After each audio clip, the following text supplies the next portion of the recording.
د آیات مبارک کې ټول مسلمانانو ته په عدل او انصاف باندې د قائم پاتې کېدلو او د صحیح گواهی ورکولو هدایت دی چې تاسو عدل او انصاف وکئ او صحیح گواهی ورکوئ او کوم څیزونه چې د گواهی او د عدل او د انصاف نه منع کوونکي دي نو هغه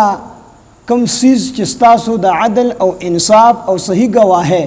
ورکولو کې رکاوټ دی نو هغه څیزونه ډېر په بلیغ انداز سره لرې کړي دي چې کوم څیز د انسان د صحیح گواهی او دغه رنګ د امن د انصاف قایمولو نه انسان منع کوي نو قرآن مجید لرې کړي چې د دې څیزونو نه به ځان ساتئ او دا خیال به کوئ چې خپله او پردی او په دې کې نه کوئ. سوره حدید آیات نمبر 25 نه دا معلومیږي چې هغې کې ارشاد دی چې الله پاک جل جلاله حضرت آدم علیه السلام خلیفۃ الله جوړ کړی دی او د حضرت آدم علیه السلام نه راواخلي څومره انبیا علیهم السلام چې الله را لیږلي دي دنیا ته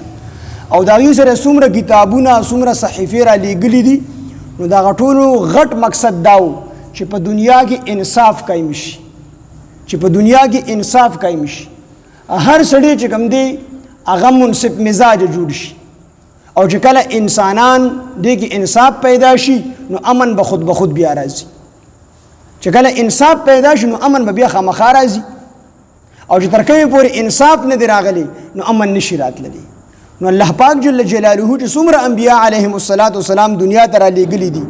نو دا ټولو او څومره کتابونه را لیږلي دي نو د ټولو مین مقصد دا و چې الله پاک جل جلاله دا خلق په مختص مکه باندې انصاف چې کوم دی پیدا کی په دې کې انصاف راشي او دا انصاف چې دی نو دا یوازې د یو کس ذمہ داری نه ده دا یوازې د حکومت وخت ذمہ داری نه حکومت وخت په انصاف راولي او مونږ ګیلم کو د خلکو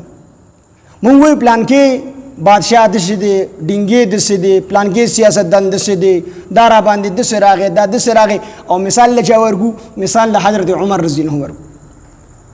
چې داغه بادشاہي وګوره نو د حضرت عمر بادشاہي وګوري خو داغه ماتحت لاندې خلکو وګوره کنه هغه څنګه نو مونږ وایو چې مونږ به ګناهونو کې مبتلا یو مونږ به خپل باندې انصاف نکو او بادشاہ پر باندې حضرت عمر په شان راځي د ځینې شي کېدل داغه لاندې حضرت ابو هريره رضی الله عنه کنه هغه په خپل منصف مزاج او انصافدار او نو الله به بادشاہ هم انصافدار راوستو مونږ په خپل ظالمان یو نو الله را باندې ظالمان بادشاہان هم راولي په خپل ظالمان یو ظلم هر سړی تر ما پورې زمانه راواخله تاسو ټول چې د کوم سړي لاس رسېدي ظلم کوي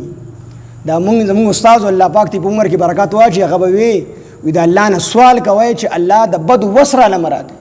هغه وي زما هغه وخت کې دا ډش چې کوم دی نه وي راوتی نو هغه به وي زه ښه سړی نه یم خو زه ډش اخیستی نه شم نو زه یم چې زه ډش نه لګوم خو زما وس وشو ډومبې او ما چې کوم دی ډش لګولي نو موږ له الله پاک نه سوال کوي چې الله پاک موږ له د بد وس نه راکړي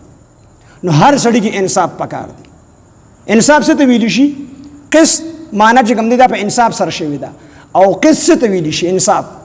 هر صاحب حق ته خپل حق ورکول هر صاحب حق ته پورا حق ورکول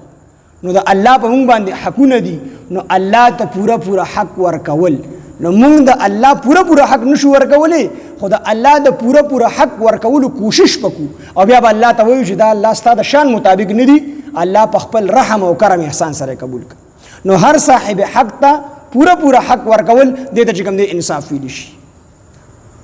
دغه رنګ الله حقوق دي بیا د بندگانو حقوق دي نو زما باندې چې د زوی کم حق دي زوی ته پورا حق ورکوم زما باندې د پلار کم حق دي پلار ته پورا حق ورکوم نو زه بیا انصافدار یم او ګدسې نه وي صرف د حکومت نه ګیله کوم چې دی انصافدار حاکم را باندې الله راولي د حضرت عمر په شان حاکم را باندې راولي دا خبرې غلطې دي چې موږ په خپل باندې انصافدار شو خود به الله رب العزت هو د حکومت خپل ذمہ دار شته دی د حکومت خپل ذمہ دار دی خو د عوام خپل ذمہ دار دی او انسان په هغه چیز مکلف دی چې کوم د په وس کې په هغه چیز الله پاک انسان نه دی مکلف کړی چې د په وس کې نه نو زموږ خپل ځان په وس کې دی نو په خپل باندې انصافدار شو نو الله پاک جل جلاله فرمایي چې یا ایها الذین آمنو ای ایمان والو کونو شیتاسو قوامینا قیم اوسیدونکي بالقسط په انصاف سره په انصاف سره قایم اوسیدونکي شئ، په انصاف باندې کلک ودرېږئ، منصف مزاجه جوړ شئ. د قسط په مفهوم کې ډېرې خبرې داخلي دي. د قسط په مفهوم کې چې د چا په تا باندې حق دی هغه ته پوره حق ورکول دا د قسط د انصاف په مفهوم کې داخله ده. په چا باندې ظلم نه کول دا د قسط په مفهوم کې داخله ده. چې ته په چا ظلم وکړې نو ته ظالم شو، ته بیا انصافدار نه شو. نو ظلم نه کول دا هم د قسط په مفهوم کې داخل دی. دغه رنګې ظالم د ظلم نه منع کول دا هم د قسط په مفهوم کې داخله ده. چې ته ظالم وسته رسی او ته ظالم د ظلم نه منع کولی شي، نو ظالم به د ظلم نه منع کوي.